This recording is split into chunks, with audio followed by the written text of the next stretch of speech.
Russia risks losing the war of attrition against Ukraine. This is according to Andrei Klipiach, one of the most important Russian economists who, until a few days ago, was the chief economist of WEB, the state bank that finances many of the Kremlin's strategic projects. That was because he was removed from his position after some of his critical statements about the costs of the war became public. In fact, Klipiach reportedly said that Russia is losing in the economic and technological competition with the United States and China, and that with this level of cost, it could even lose in the war of attrition against Ukraine, which is supported by the West.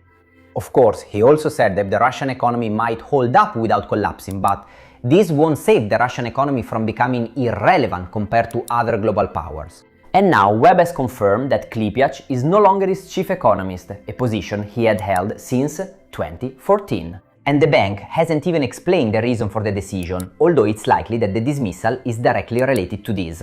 I've noticed that many of you watch my videos and I'm really happy about it, but you're not subscribed. So if you enjoy my content, please subscribe. It's free for you, but it's really vital for the project. Thank you so much. The words of Klipiach are important because they come from someone who worked for 10 years at the Ministry of Economy. A Russian, he held various positions in the country's economic institutions. And so he knows the system from the inside, which, after more than 4 years of conflict, is showing signs of slowing down. In fact, the Russian central bank forecast GDP growth for 2026 to be between 0 and 1%. Very little compared to the 4.9% growth in 2024, and probably lower than the 1% in 2025. And this while the war continues to weigh on the economy. The central bank itself reports that companies expect weaker demand and therefore expect to produce less, because if I sell less, I will produce less, and this will slow down GDP. And one of the reasons for this slowdown in the Russian economy is that the cost of borrowing remains very high. In fact, even though in the past year the Russian central bank has reduced interest rates to 14% by July 2026 from 21% at the beginning of 2025, it's still a very high level. It means that borrowing money costs more. Think about a mortgage, for example. If rates are high, the bank issuing the mortgage will charge a higher interest rate and the payment goes up. And the same goes for businesses, which have to pay more to finance new investments and as a result often decide not to make them, which means less investment and spending, so the economy slows down. But why does the central bank want to slow down the Russian economy? Obviously, it's not that they want to slow it down. In fact, the slowdown of the economy is a consequence of wanting to keep inflation under control. In fact, in Russia, there are fears of a renewed rise in prices, which still aren't completely under control. Just think that as of July 20th, annual inflation was at 5.9%, and for 2026, inflation is expected to be between 6% and 7%. And among the causes of this pressure on prices are also the effects of the war, which, on one hand, by increasing public spending, also boosts GDP in the short term, but on the other hand, it creates inflation, worker shortages, and an unsustainable economy in the long run. In fact, when the state orders weapons, companies receive new orders, hire workers, pay salaries, and increase production, and all of this is counted in the GDP. The problem is that this kind of growth doesn't always make a country richer. Think of a company that builds a bridge, for example. Once that bridge is completed, the infrastructure can be used for decades by citizens and businesses. On the other hand, a piece of ammunition, once it's used, has to be produced again. So the state keeps spending money without actually creating something that can help the economy grow over time. Not to mention that this ammunition is bought with public money. So, with money that is taken from the economy through taxes and therefore can be used for investments or spent in the civilian economy, because if I, as an entrepreneur or employee, pay taxes, I'll have less money in my pocket to invest or simply to spend at a restaurant. Now, consider that today, about half of the entire Russian budget is absorbed by military spending, internal security, and the cost of debt. Furthermore, in the first quarter of 2026, military spending increased by 30% compared to the same period of the previous year, reaching a level equal to 12% of quarterly GDP. This spending continues to support factories and employment, of course, but at the same time, it absorbs workers and resources that could be used in other sectors of the economy. Furthermore, the state has to offer increasingly higher salaries to attract workers to the defense industry and new soldiers to the armed forces, which will worsen public finances even more. In fact, in 2026, the Russian government could spend about 45.11 trillion rubles, which is around $541 billion, while revenues are expected to come in at 40.28 trillion rubles, or about $483 billion. This means that the Russian state will spend more than it collects and will therefore record a deficit. And according to the latest estimates, this deficit could reach 4.83 trillion rubles, which is about $58 billion, compared to the 3.79 trillion rubles, or about $45.5 billion, that were initially expected. And even last year, the situation was not rosy. In fact, in 2025, the deficit had reached 5.7 trillion rubles, which is about $68.4 billion, equal to 2.6% of GDP, the highest level since 2020. However, keep in mind that the deficit does not automatically mean going bankrupt. But the state spends more than it collects, so it has to find the missing money, for example by borrowing, raising taxes, or using money from the sovereign wealth fund. These are all things that the Kremlin is doing. However, the problem is that if a situation like this lasts for a long time, it becomes increasingly difficult to finance everything, also because of Western sanctions. And this situation has already lasted for more than 4 years.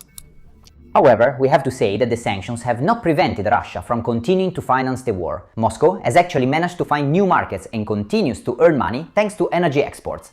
After all, Russia is still one of the world's largest oil producers. And although selling oil and gas to Western countries became difficult after the invasion of Ukraine, the Kremlin strengthened its ties with Asia, and especially with China. Furthermore, the higher oil revenues recorded in the second quarter of 2026, thanks to the conflict between the United States and Iran in the Middle East, have given the Russian budget some breathing room. Keep in mind that according to the central bank's forecast, Russia should export goods and services worth $510 billion in 2026 and $483 billion in 2027, reaching $497 billion in 2029. Of course, this would still be about 10% below 2021 levels, while imports will be 19% higher. And this damages Russia's trade balance, but the fact remains that Russia is still able to earn money by selling energy abroad. And in any case, the balance between exports and imports should remain positive, even if it decreases, going from $85 billion in 2026 to the projected $48 billion in 2029. These numbers help us understand why the Russian economy has withstood the sanctions better than one might have expected.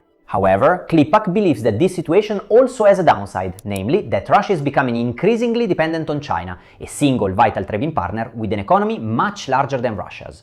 And then there's the fact that in 2026, the price of oil helped Russia because of the conflict in the Middle East, as we mentioned earlier. But the day hostilities between the United States and Iran completely end, this help could disappear. Furthermore, in recent months, Ukraine has intensified attacks against refineries, fuel depots and logistical infrastructure inside Russia. An example is the attack on August 13th against a complex that can process up to 74 million barrels of oil per year and is located, believe it or not, about 1,300 kilometers from the Ukrainian border. And just a few days earlier, the Osk refinery was also hit, causing it to suspend operations. And believe it or not, according to Russian authorities, some infrastructural facilities could take up to 6 months to repair. These attacks are important because extracting oil is not enough. That oil then has to be turned into gasoline and diesel and then distributed throughout the country to be usable or sold as a refined product abroad. So if refineries or logistics are hit, which is what's happening, it's a big problem. In fact, Russia had to limit exports, started importing gasoline from Belarus and Kazakhstan, and even bought a shipment of about 68,000 tons of gasoline from India. And if you think about it, it's a paradox. Russia sells oil to India and then buys gasoline that could have been made with its own oil. And the same logic applies on the military front as well. In a war of attrition, in fact, it's not just about how many resources you have, but also how quickly you can replace them. And according to CIS, between February 2022 and June 2026, Russia would have suffered about 1.4 million total losses, of which the dead would be between 400,000 and 450,000. In 2026, it would also lose between 30,000 and 34,000 men per month, compared to a recruitment of about 27,000. Other estimates are lower, we have to say, but the risk that Russia may not be able to replace all its losses is real. In addition, these costs are yielding only very slow advances. But does all this mean that Ukraine can simply wait for Russia to collapse? No, because Kiev is also suffering huge losses and has to face economic and demographic problems. And according to CIS, between February 2022 and June 2026, Ukraine would have suffered between 525,000 and 625,000 total losses, with the number of dead ranging from 125,000 to 150,000. Then, dependence on NATO allies also remains high, especially in air defense. And Zelensky stated that the country has 2.5 times fewer Patriot interceptor missiles compared to 2025. And in fact, he reportedly asked the United States to let Ukraine purchase 5% of the interceptors in their stockpiles. In the first half of 2026, European countries also paid at least 3 billion euros to American defense companies to purchase equipment destined for Ukraine. And while military aid has remained close to 2025 levels, financial and humanitarian aid, pay attention, has decreased by 41%. And logically, on the economic front, the situation is difficult as well, and according to CSIS, about $588 billion will be needed over the next 10 years to rebuild the country, an amount equal to about 3 times Ukraine's GDP in 2024. All this means that the West must not abandon Ukraine, and that Kiev, as it is already doing, must continue to invest more and more in the production of drones, including ground drones. So, going back to Klipach, his words do not necessarily prove that Russia will lose the war. But by continuing to bear these costs, Russia risks falling further and further behind the major economic and technological powers, such as the United States and China, and perhaps even behind Europe. Not to mention the fact that Ukraine might manage to hold out longer in the war of attrition. And what do you think? Is Russia destined to become weaker and weaker? Let me know in the comments, leave a like, hype it up, and subscribe to the channel if you enjoy my content. Bye!